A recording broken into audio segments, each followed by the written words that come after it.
Hello and welcome to another Tales from a Professional Nerd. My name is Bryan Steele and I will be your nerd today and any other day that you watch one of my silly little shows. Hello everybody, good morning, good evening, good afternoon. I have no idea when you'll be watching this. So hi and welcome back to the channel. Sorry, apparently I'm not centered on my camera. It's been a great couple of weeks. Things have been good on many levels. I want to do a fast week in Bryan, and then we will kind of blend gaming and work stuff. Sort of, we'll kind of squish them together. Mostly because I had Gamehole Con last week, and that's what this episode was about. It's basically letting you guys know how amazing that show was. Spoiler, it was. It was really good. And then also to talk about just some really cool stuff that's going on and get us back into the swing of things and let you know what's happening in the world of Bryan Steele, professional nerd. Personal things have been good. Let's see. Last time we talked, God, it's been 2 weeks. I had an amazing barbecue, like an outdoor barbecue get together for one of my dungeon masters and one of my very long time, just a really good friend. His name's Albert. He lives down in Indianapolis, and I don't get to see him nearly as often as I wish. But we had an amazing time. He gathered everybody together at his house to just sort of, kind of kick off autumn. Really just sort of lift his spirits. He's been going through some rough stuff lately, and got everybody together. And a lot of these friends, I mention often that I play the D&D game that I play that has the Halfling Drunk Monk. That is actually in Albert's game. We don't get to play that game as often as I would like, but when we do, it's always a good time. And part of that is because we're all very grown up. We're all adults. I'm not going to say grown up. I'm a cartoon. But we do all get together, but we all have a lot of life stuff that gets in the way of that schedule sometimes. And so when we do manage to get together, it's normally a small group of us. In this case, it was a large group, and in fact, several people that I haven't seen for many months, including, for you Games Workshop fans out there, or Crocodile Games fans, Chris Fitzpatrick. He is an amazing sculptor and a great game designer, who I grew up with, at least my high school / early college era, through his LARP, The Beautiful and the Damned, his vampire LARP. Some of you may have heard that term. It was one of the very first live-action role-playing troupes that existed. In fact, it was the White Wolf, the game company at the time, sent like Mind's Eye Theater playtest materials and like promo boxes and stuff to Chris because of the popularity of The Beautiful and the Damned and the fact that it was like one of the first vampire troupes in America. But all that being said, Chris showed up. Felicity, his wife, showed up. It was awesome. I got to see people who I haven't seen I haven't at least hung out with in years because of the pandemic. I got to see people who I talked to only electronically because it's just been more convenient. It was awesome. It was a great barbecue. It filled my heart, and we ended up spending at least an hour sitting around the picnic table in the backyard. Just telling old LARP stories, old stories about when we used to run around as kids and all this crazy stuff. And it really poked me right in the nostalgia feels. But it felt really good. And then Chris let us know that he's putting up. There's a YouTube station. Station, really, Bryan? There's a YouTube channel out there called Beautiful and the Damned. You can look it up, and it's got a bunch of old like camcorder video taken from some of our games. I haven't had a chance to look through all of them, so I do not know if I'm in any of them, but I do know just looking at the people that are in them and remembering some of those times, we were children. I mean, like it's almost like Gamehole movies. So you should totally go check that out if you get an opportunity. But it was just it was a really good night. I wish it could have gone on longer, but I had to end up getting back home because my kid was here holding down the fort. But it was really awesome. It was a fantastic evening and something that I felt a lot of us needed. So that was awesome. And then, everything else has just been, trying to get back on track at the gym after a convention. I always have a hard time that first day back, trying to get up and go and be like, no, it's fine. And I won't want to sleep in like I have been for the last 4 days. It is what it is. But I'm back at it. I'm gonna try and undo some of the damage that I did while I was at the show. Yeah. So. Personal section of Bryan, pretty all right, pretty okay. Gaming, we'll talk about that here when we start getting into Gamehole, because honestly, the majority of the gaming that I did was at Gamehole. Hobby-wise, I have not touched anything, but I have officially started the assembly of a piece, a diorama style piece for Gamehole Con's charity auction next year. I have seen the work that Alyssa Faden, an amazing cartographer and fantastic miniature painter, for the last couple of years has put together diorama pieces for the celebrity auctions. And it's always cool. It's neat to see that stuff, go for X amount of money or whatever. But it's also knowing that piece is now part of someone's permanent collection, and that will leave a mark on their life forever, or for as long as they still have the piece, or possibly it'll go on to the next person or whatnot. But whatever the case may be. It seems like a really gratifying project, and I know she spends months putting that together. So knowing that time is, as my good friend Tommy Gofton would say, time is our greatest export. And I know how much those projects take. I wanted to go ahead and get started. So I started printing out my assets and figuring out kind of what exactly I'm going to do, what kind of art styles I'm going to do. I think it's going to turn out, it won't be very big. It'll be a small, like a desktop piece. And if I can do it correctly, I want it to come with like a glass dome, or an acrylic dome or something that'll go over it to keep dust and stuff off of it. Make it more of an actual like desk piece. But who knows? We'll see where it goes from there. I've just started the assembly. I've got the parts that I need. I just need to start figuring out how it's going to go together. How much of it do I want to magnetize? Do I want... there's one aspect of it that is kind of a D&D styled like removable game, like a game piece. So I'm going to want to make that removable, which is going to require a little doing. But yeah, we'll figure it out. I mean, I'm excited. I is excited. I forgot where I was going with this. Oh yeah. So that's pretty much all my hobby stuff lately.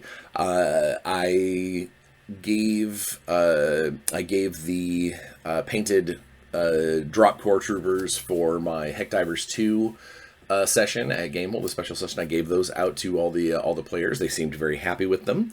So now I've got the next 2 squads lined up to paint for GaryCon. So fingers crossed, it will be.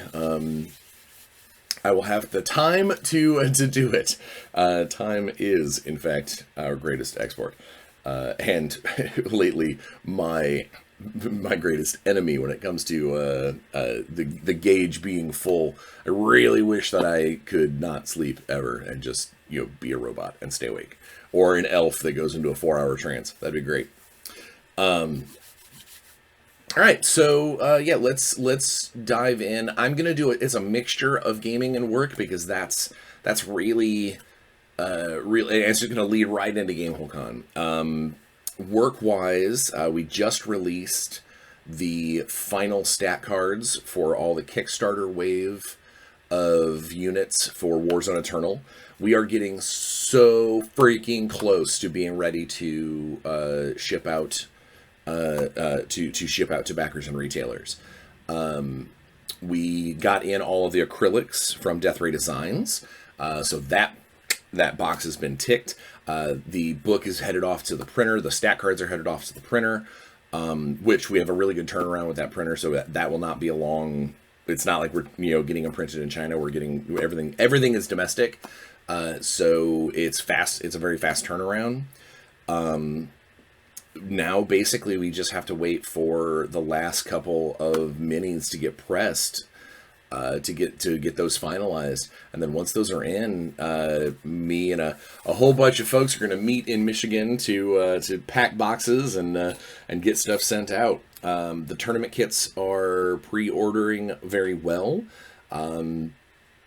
I've taken a pretty hefty number of pre-orders. But we are not out yet. We still have supplies. While supplies last, supplies still last.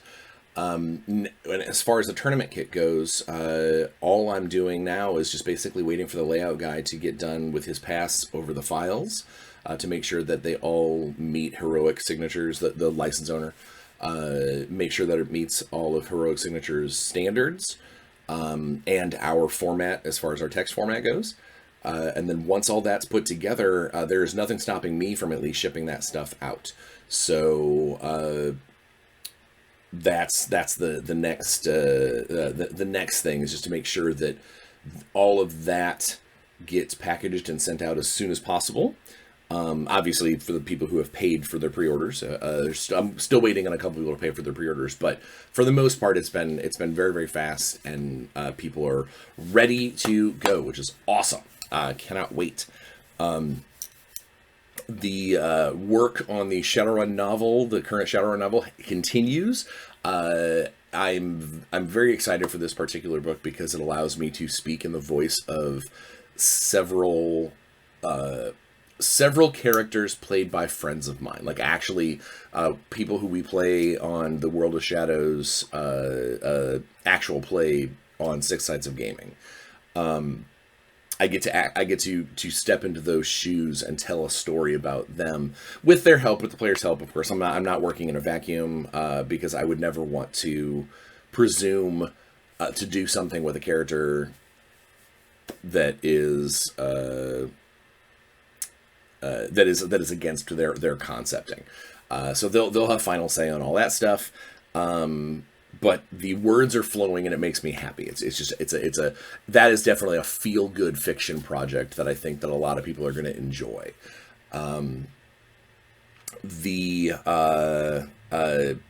Speaking of the Six Sides of Gaming folks, they are about ready to go to Kickstarter. Well, Six Sides of Gaming, who is Tommy's streaming platform, but Lynn Vander Studios is his role playing or his tabletop gaming platform. Lynn Vander Studios just announced that they are doing the Evil Dead 2 role-playing game based off of the 5e engine, and separately but with the same design core, the Army of Darkness role-playing game. The reason why I have to say that is because they are owned by separate companies, so while Lynn Vander Studios is doing both projects, and making sure that they will be able to play nice together at the table unofficially. Excuse me. the actual license holders are separate, and so they are separate entities, and that's something to be very like. You've heard me talk about how particular legal loopholes and licensing can be. This falls into one of those categories. Is that they are made by the same people, but they're separate games and separate licenses and separate animals and separate projects. But because Tommy and Devin have good heads on their shoulders, they're making sure that the same people on their team, plus freelancers, are available to make sure that they feel the same. Because it is one of the things that I think when you start running into legal hiccups on licensing, the last thing you want is someone to get hooked on your, in this case, hooked on your Evil Dead 2 game and the tone and the way it works and how it plays at the table, and then grab the Army of Darkness book because it's the same universe and several of the same characters, and go, wait, this doesn't make any sense. This isn't the same. Why is it? So that's why Tommy and Devin are really leaning hard into trying to make sure that they feel similar in form and function, but obviously are separate animals when it comes to the material and the licenses themselves.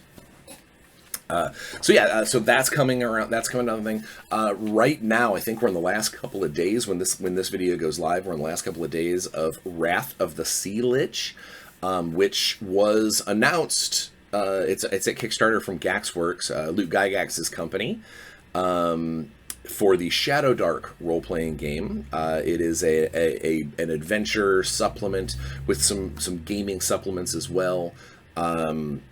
Converted over from 5e from a D&D standpoint to Shadow Dark, that the cat's out of the bag. I may have mentioned that I had some projects that I was excited about, that I was talking about. Well, Luke and I, we had our chit chat and we made it happen, and then Luke told all the Kickstarter backers that I was doing some stuff. So I am working with Luke on the Wrath of the Sea Lich. So when this video comes out, pop over to Kickstarter. I will put the link in the description and show the Kickstarter some love. We're doing good, but we'd love to be able to knock out a stretch goal or two right before the end. That'd be great. And if you watch this and it is after the Kickstarter has closed, watch that space for late backing, that sort of thing. Because if it does well, then hopefully there will be more love from Gaxworks and Mr. Bryan Steele in the future. Let's see. What else? I've got so many gigs.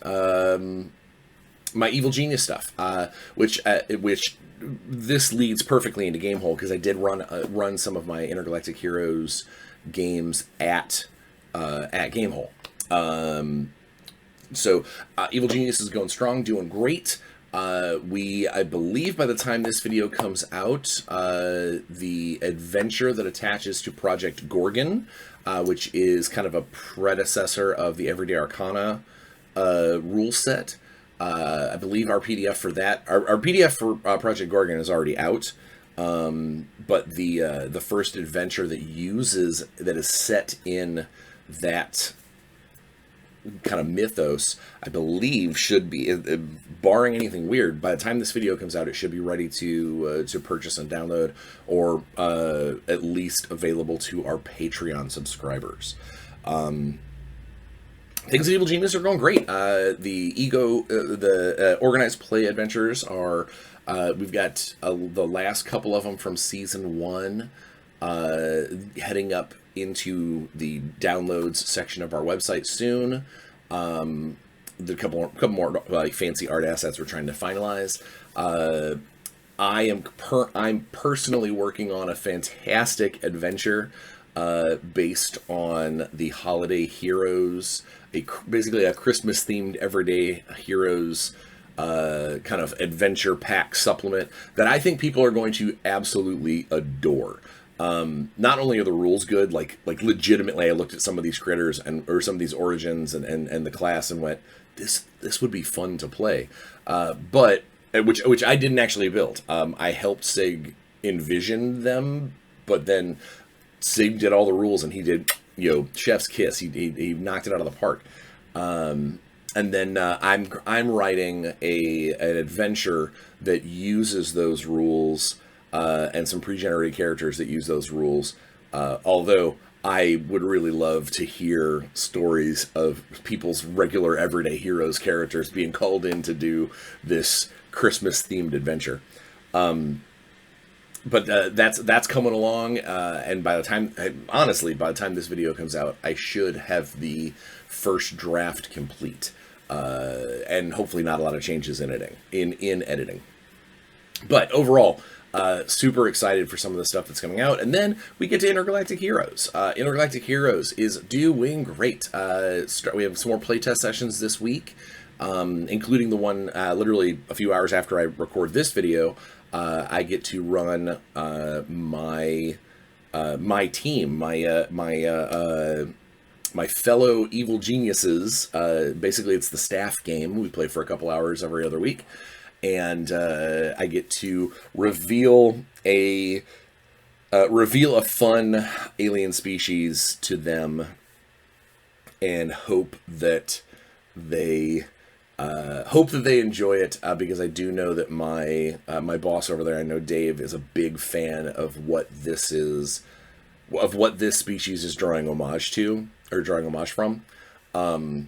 Paying homage to, drawing homage from. I'm not sure which way is the right way to say that. Regardless, you know what I meant. But I'm very much looking forward to those couple of hours to see how that goes down. Then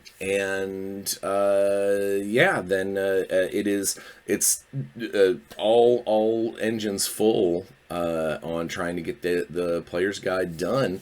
I've already started getting some work put into the Game Master's Guide, but then had a couple of ventures kind of step in the way. Although at Gamehole Con, which let's go ahead and start talking about Gamehole. The whole point of this video. Let's get into it. One last thing, work stuff. So I did get I get one good lengthy playtest game with a couple of turn resets of Xeogenesis in one of the other miniature games that I do development for, and I'm using some units that have not seen the light of day, and now they have. There was some tweaking that is necessary, and I think there still might be some more. It felt right how the force composition stuff is. That's really what I was focused on, is whether or not if I messed with the force composition, that it does. If force composition didn't work like the other armies, is it going to completely screw up how the point system is, or screw up the ratio of Zeos to support units? And it felt okay. I know there's more tweaking necessary. I know there's more there that needs to... The game went well. The armies seemed compatible, but I felt like the new army relied almost a little too much on having almost equal potions, or equal portions, rather than the other forces seem to be like, here's a Zeo and a handful of support to kind of help out. The new force that I was working on felt like, here's a Zeo, and here is I only really need one or two support, and it does just fine. And I don't know if that's a bad thing. I think there needs more testing is required. Well, let's leave it at that. But I'm very happy with what we got done. And I sat down and rewrote / adapted some old notes from the previous development to match the current terms and stats and stuff where the game is today. So good time was had by this guy. So yeah, Gamehole. I had a couple of good business meetings while I was there. For the most part, as a show, it was fun. Yeah, it was work. You know, I ran a lot of events. I did a lot of stuff. I had several small meetings, but I did have one particular meeting that was very important to me, and that was a meeting of writers. I gathered a handful of writers with different voices and different backgrounds to work on aspects of the Game Master's Guide for Intergalactic Heroes. And we had a really, really good conversation that lasted longer than I thought it would. But it was a good conversation about how to do it, how to make it work, how their contributions will work together, as well as help me find where the Game Master Guide, kind of find where that what role it needs to actually fill. And also still make it somewhat attractive to players to buy as well. Not just from a marketing standpoint, but just because I hate when, you know, a player goes, "Oh, I don't need the Dungeon Master's Guide. I'm not a Dungeon Master." You know, more information is always good. More tools in the toolbox. More, you know, yeah, you might not necessarily care about how to construct a proper encounter, but knowing what goes into that might help you appreciate or even adjudicate the encounters that you are put through as a player. So I wanted to make sure that the Game Master's Guide had a little bit of everything. It is obviously designed to be the icing on the cake, where the player's guide is the Intergalactic Heroes cake. The Game Master's Guide is the frosting and icing and candles and everything else that maybe you know, that helps make the cake whole and complete, but you know, at the end of the day is still kind of you know, add-ons. And that's what we were trying to figure out, what we want to do, how we put that together. And I was very happy with how that meeting turned out, in the fact that everybody seemed very excited, even though the project itself isn't probably going to start until the beginning of the next year. It was really good to feel that energy coming off about the project, knowing that they're excited about it, knowing that we can, you know, possibly get the you know, get wheels turning. Even if I'm like, hey, don't put words to page yet, they can at least start kind of thinking about it. So very, very excited in how that meeting turned out, and firmly believe that this project, the Intergalactic Heroes project as a whole, is going to be very big for Evil Genius. Not to like pat myself on the back, but we have done a hell of a job with this product, and it only has shown that in multiple ways. Like every time we show this to someone else or tell the story to someone else, or someone gets me to soapbox about Throne World Saga for 20 minutes, I always get positive feedback back. It's always like, people are like, that's a good idea, man, I like that, that's cool. And I think, similar to how Everyday Heroes, when that game lands in someone's lap, or they get a chance to play it, or they get a chance to see it played, we almost always get inundated with these positive comments and reviews.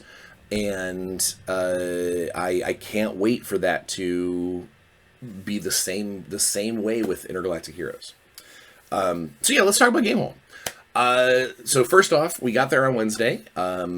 And Alex always has a little greeting dinner / party for the special guests, and it was awesome. You know, the food's always good at the game at the pub, but it's also nice to know that everybody there, it's just an industry gathering. It is. And you know, I re-met people from ACD. I reconnected with a guy who saw that I was wearing my Warzone Eternal a hoodie, and sat and talked about old Mutant Chronicles stuff with me for 20 minutes. Like it was just a fantastic evening that wrapped up with myself and my World of Shadows / Six Sides of Gaming friends sitting around the bar, having drinks and just laughing, like genuine belly laughing, really just charging up that camaraderie meter. If Gamehole does one thing, it reinforces the fact that friendships in this industry are worth so much more than an extra zero on the paycheck. That the relationships that I've built and fostered and created, and even new ones that form, are so unbelievably worth it. It's I feel for the people. I might sound elitist here, or I might sound a hippie. I don't know.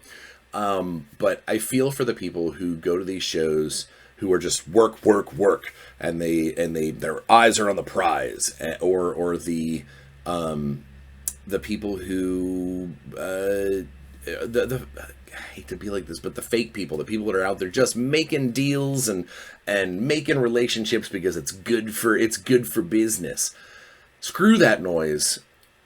We make these friendships and we play these games and we forge these relationships because that's what our industry is good for, is for making people, including us, happy.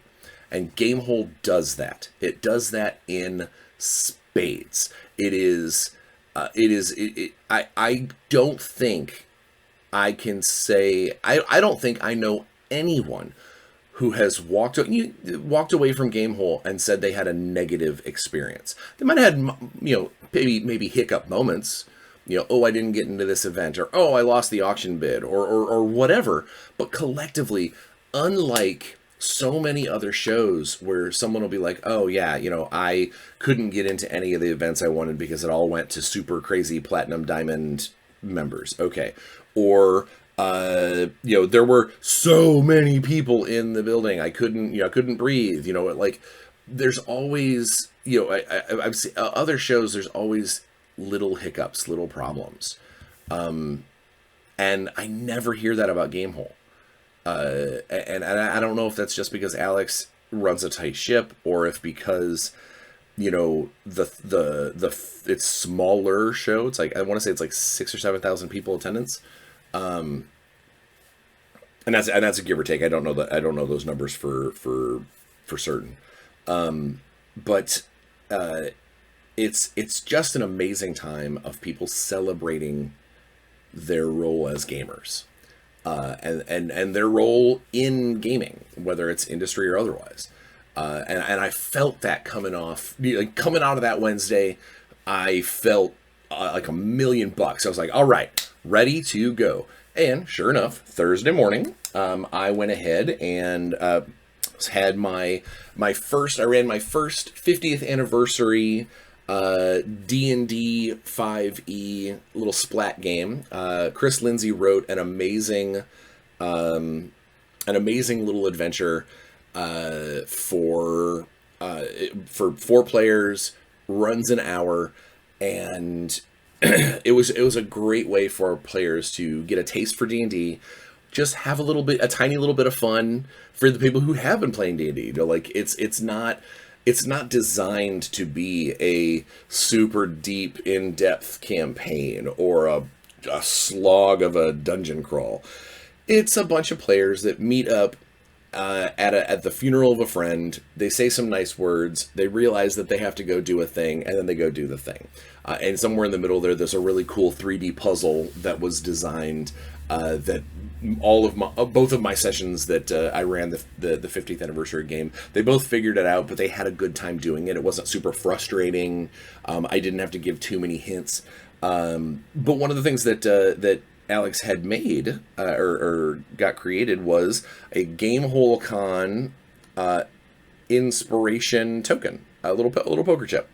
And so they, obviously the players got to take them home, and I took one home too because it's just a nice souvenir, a nice memory from running that adventure a couple of times. And so I ran that on Thursday, had a good time, and then spent most of the rest of that Thursday in prep and arranging for the rest of my weekend, because the rest of my game hole was pretty jam packed.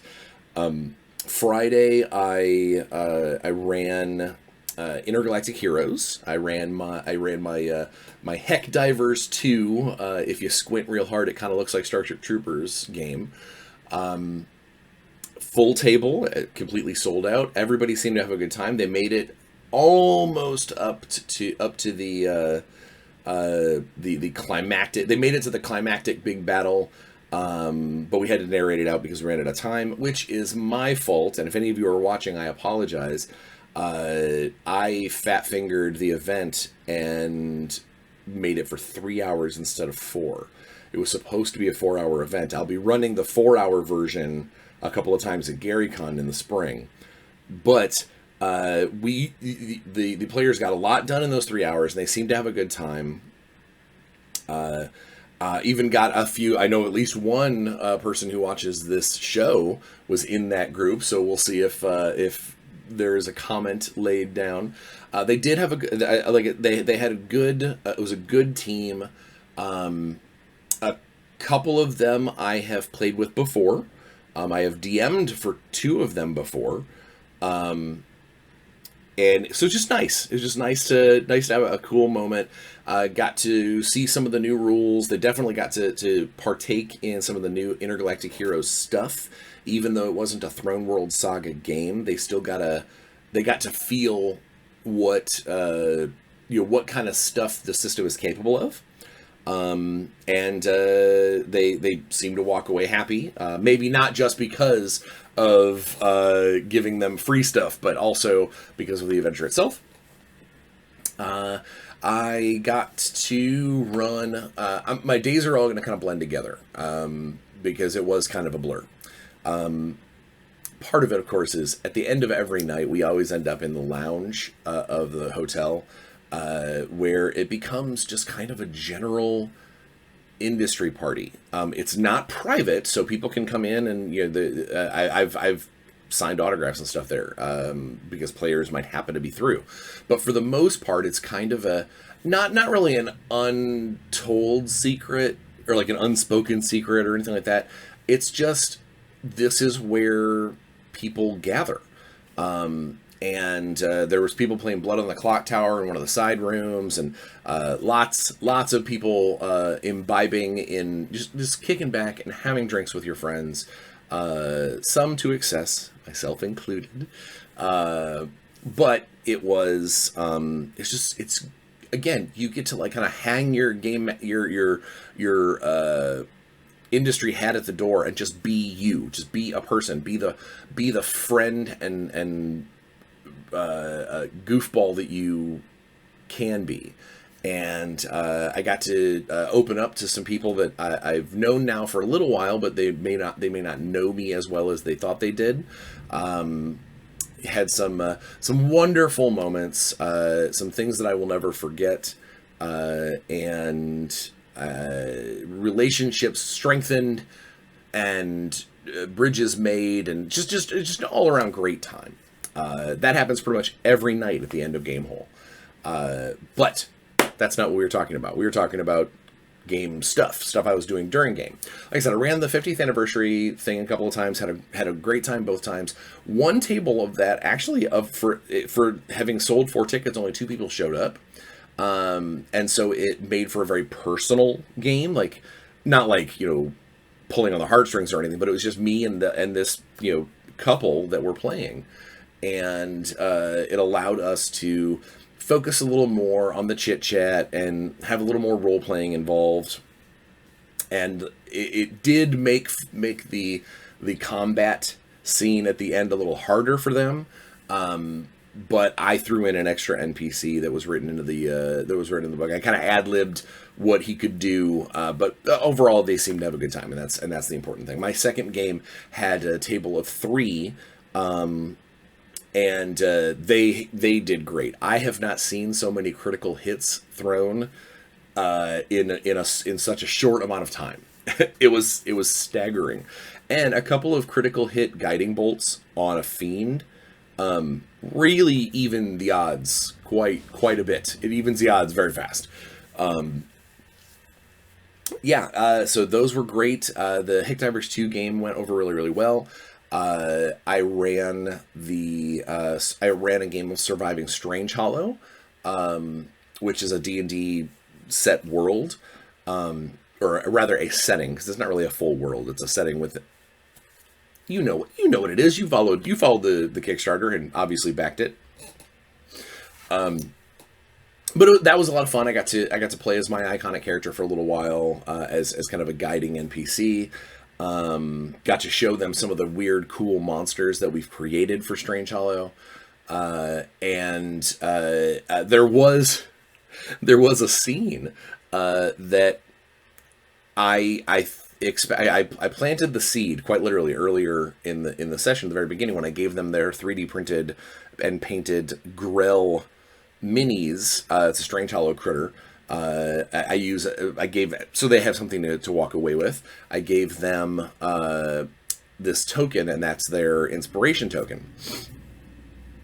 But when I gave them the token, I told them a little story, and I told them that the Grell is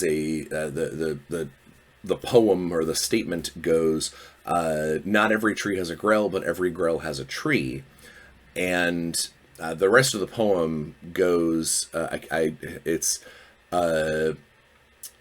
your two lies and one truth of your questions 3, something along that. Basically, when you summon a Grell, or when you encounter a Grell, it can give, you're allowed, almost like a genie of 3 wishes, but a Grell, you ask it 3 questions, and the fact that there will be a fact, there will be the 3 questions, 2 of them will be lies.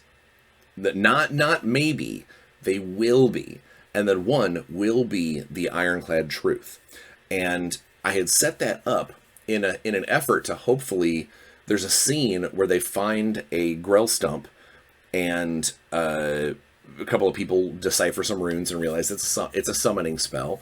And most players, when given a summoning spell that seems, particularly poignant, someone will do it. Someone will take the bait, and that was the goal. My goal was for him to summon the Grell. And then we get this cool scene where they have to decipher the lies versus the truth, and so they got the spell. They're at the stump. They take a rubbing of the runes so they could take the spell with them, and then they never talk about it again. It just gets completely overshadowed by the rest of the adventure, and so they moved on. And so I am sad that didn't happen, that didn't continue, but oh well, it is what it is, and we wait for the next one. But yeah, it overall, I think that was a fun adventure. There was the end fight, the big battle at the end. I expected it to be a tough battle, but because of the use of a particular spell and a bad saving throw on this guy's account, it would have been pretty cut and dry in the favor of the players. But they used it to get away. They didn't kill the end boss. They didn't. They were like, no, let's get the thing. Let's go. We don't need to do this. And I haven't seen that very often out of players. Normally, players, like, if given the opportunity to beat the bad guy, they'll beat the bad guy. And they turned this final fight into almost like a chase into let's get away from this thing. And instead of having a combat, they had basically a skill checks and things. And then during that scene, I was very impressed. There was a young kid, he was 16, playing with his dad at the table, and his he started to kind of put together what being a spellcaster could be, and he was like, "Can I cast slow on the monster to slow it down so we can get further ahead?" Absolutely. Oh, that didn't work. I'm going to cast web. Well, it's really strong, but it'll slow him down for one turn. Like it was cool to see him kind of get it in real time. And I'm very happy to have facilitated that, and it made for a very cool scene, and not just let's end the adventure with a bunch of swing hit swing hit swing hit. Yeah, it turned out really, really well. Not to mention, it was an opportunity for me to game master for someone who has game mastered for me at other shows. Bethany was a game master that I met. Again, is not past tense. She's still with us. Bethany was a game master at Winter Fantasy, a convention I do just to be a player, just to kick back, and I really, really fell in love with her style of role play. Found out that she was local to me, and actually kind of sort of conscripted her into being a game master for Evil Genius, because she's really got skills, and I want her to be able to flex those in things that aren't just D&D Adventure League or Pathfinder Society. I want her to branch out and do more cool stuff, because she's got chops, and I really think that in an age of the gaming industry where professional game mastering is becoming a thing, and people are doing it more and more often, I think Bethany could really, really do that. I think she could find a nice place for that. Maybe in the off season. I know she's a teacher normally, but like maybe in the off season, run a handful of paid events on the startplaying.com, the thing where you can hire yourself out. I think that she could do it, and I want to be able to facilitate that kind of thing. So it was nice to see her at my table as a player, and I hope she had a good time. We didn't really talk much about the adventure afterwards, but fingers crossed, hopefully she enjoyed herself. And I gave back what I took when she was my game master at Winter Fantasy. Other things that I ran the first full non-playtest game set in the Throne World Saga, which starts off with a pirate wedding and ends in other places. I know I'm running that again in other conventions, so I don't want to give that away.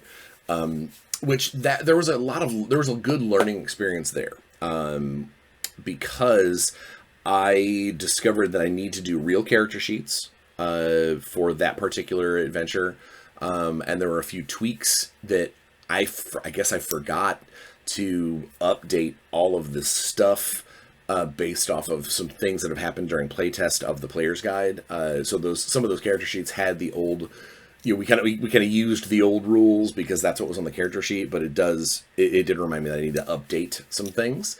And it highlighted an aspect of the adventure that I was not anticipating. So I'll be able to go in and add some little caveats and little hints and things, knowing now that I've seen what exposure to, when the players, exposure to players, how does that work? It gives me an opportunity to make those tweaks and adjustments. So that was great. It was a great session.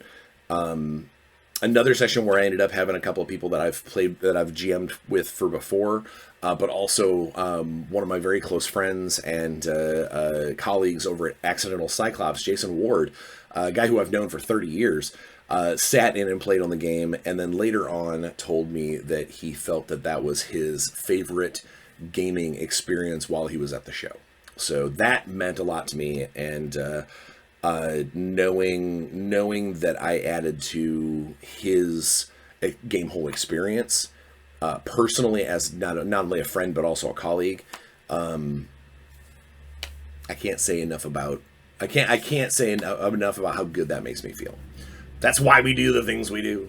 And then the other primary part of what I did while I was at Gamehole is I did a bunch of stage play. I did a bunch of live play. I got to play Hollywood, my elven gunslinger from Shadowrun. So we did a World of Shadows side event at the show, where I'm not going to spoil it here, but it is definitely an episode that is going to have to come out after World of Shadows Season 2, because there were spoilers abound during the session. And it was a lot of fun. I got to step out of my comfort zone, not acting wise, but like I got to step out of the character, got to do things that the character would not normally ever do. And I set up some very, very cool party dynamic things that I don't think anyone at that table was expecting, myself included. It just sort of panned out that way. So that was a lot of fun. I got to play in a charity game of X-Crawl for DCC, the DCC RPG, where they gave me a set of unusual dice of unusual size as my kind of reward. Also, they're dice that you have to use in the thing. If you've never played DCC, which I had not until that session, it's got things like a D7. It has like D16s, and like these dice sets are super weird, and they don't look like they should work, but they do. And as a system, I had a blast. We had a good time. X-Crawl is very, very hammy. It's very tongue-in-cheek. It's almost like The Running Man or Smash TV or something, but with a medieval flair. And we got to create personas, and I got to do 4 silly voices. It was a lot of fun. It was a lot of fun, and I think we raised almost $300 in a 2-hour session, or maybe just over $300 in a 2-hour session, to add to Rob's total charity amount of almost $5,000 over the weekend. So it was good. It was fantastic.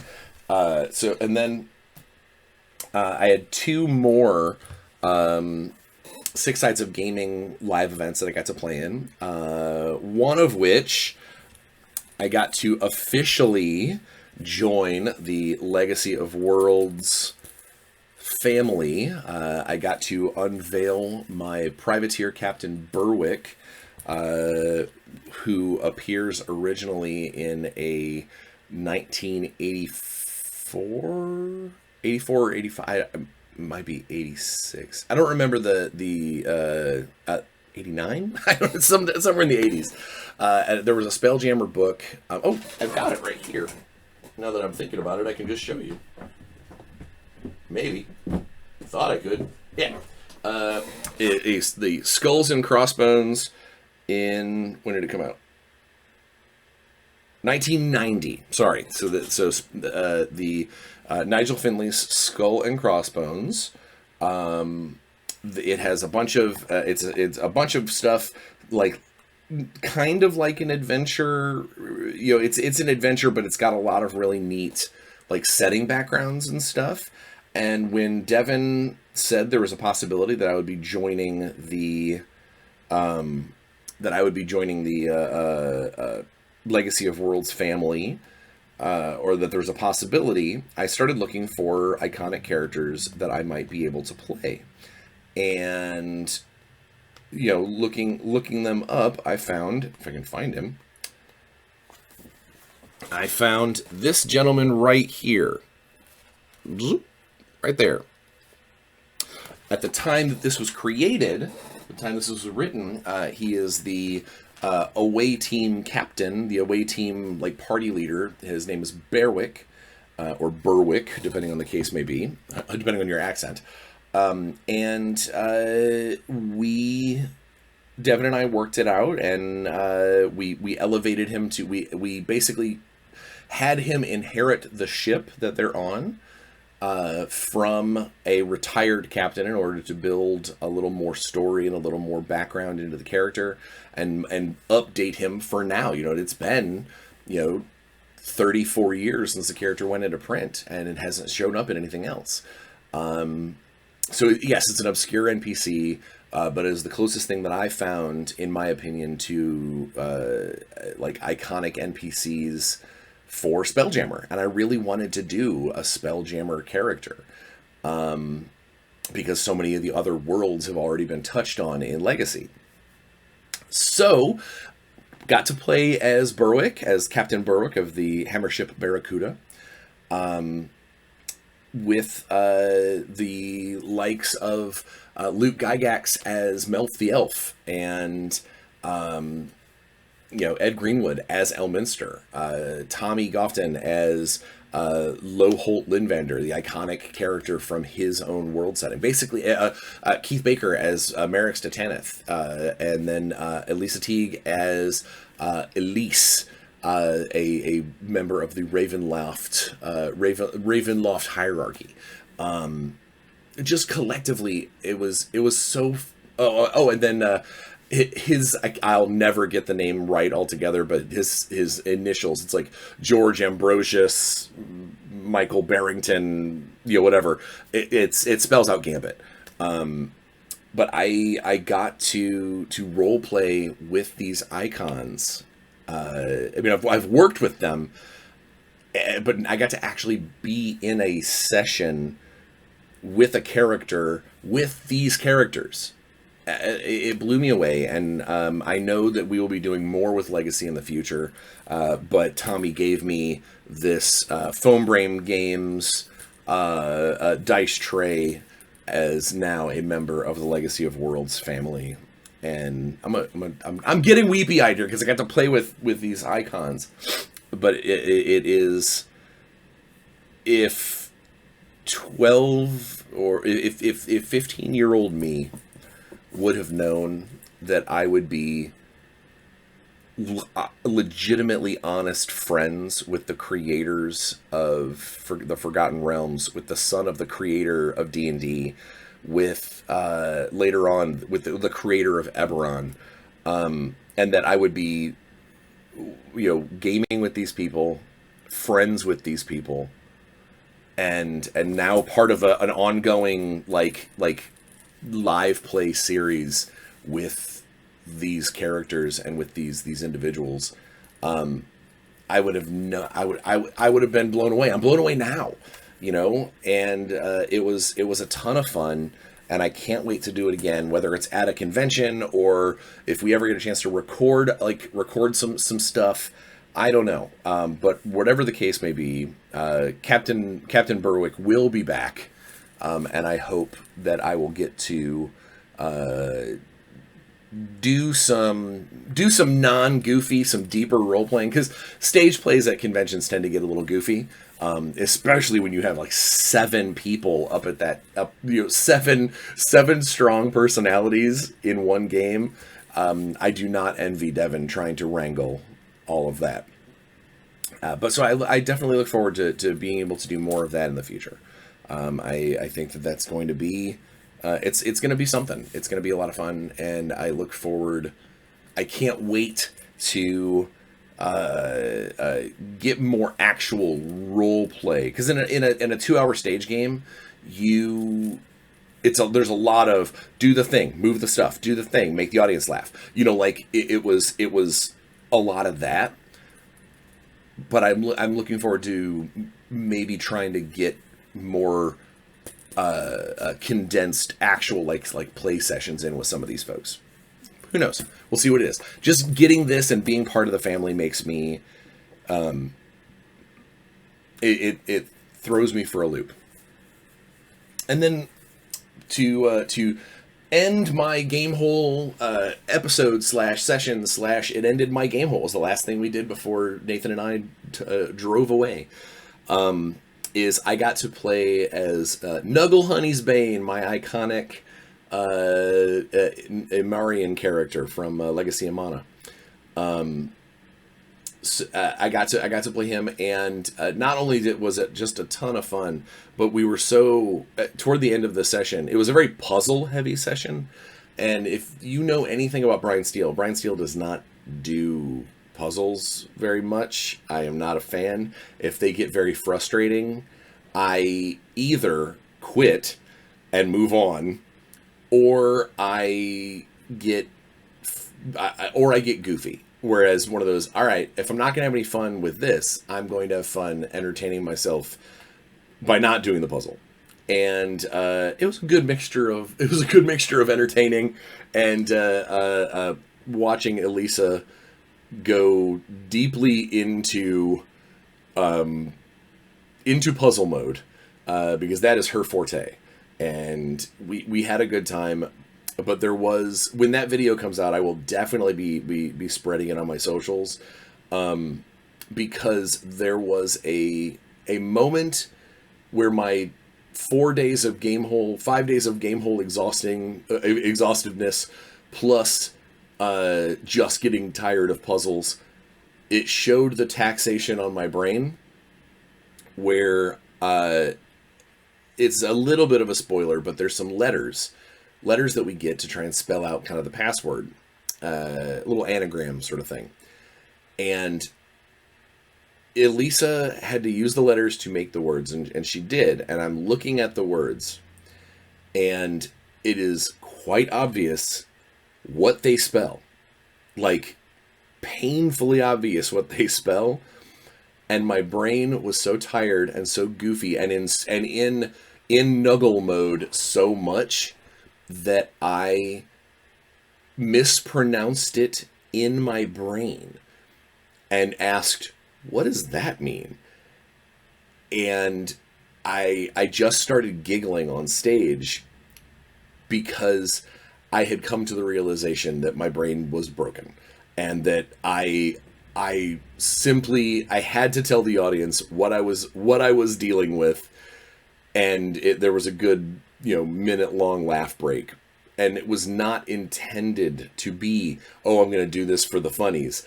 I cracked myself up because I realized how sleep deprived my brain was at that exact moment, and I just started laughing, and I brought everyone in on the joke, and it was a lot of fun. It was also the first time that I got to wear the Nuggle costume, which includes bear ears and some special hand gloves and stuff. Overall, it was a great time. It was a great episode of the Imarian weirdness. Tommy always, Tommy is almost always a player. Very rarely is he a DM. He has DM'd for me now twice, I think, for Imarian stuff. He likes to begin his Imarian games with songs, basically re-lyricized versions of other songs, and he's really good at it. I was very impressed, and yet again, I got so caught up in the song, I didn't write down any of the clues that he was giving us. Thankfully, Elisa did. But it's a good time when those videos become available. If you are not, you should absolutely subscribe to the Six Sides of Gaming YouTube show or YouTube channel, because as those videos become available when they do come out, I'll try and link to them as much as I can. But there's a lot of really good stuff over there, and a lot of the things that I'm telling you about here, you'd be able to get to see in real time. So I think that's definitely a worthwhile YouTube show or YouTube channel to subscribe to. You absolutely should. And when you get an opportunity, go back and watch a bunch of the Legacy of Worlds stuff to see what I'm talking about. How cool and epic that series is, and hopefully I'll be able to join it at some point. But even just getting a little tiny bit of it at the convention, that felt good, and that was enough. I mean, it's never enough, but it definitely ticked a box on my like gamer bucket list. Yeah. So without further ado, please be safe.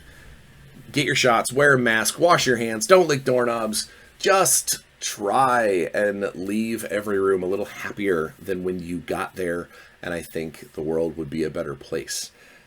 But until next week, which next week will be the Halloween special, please be safe, have fun, play some games. See you in a week, guys.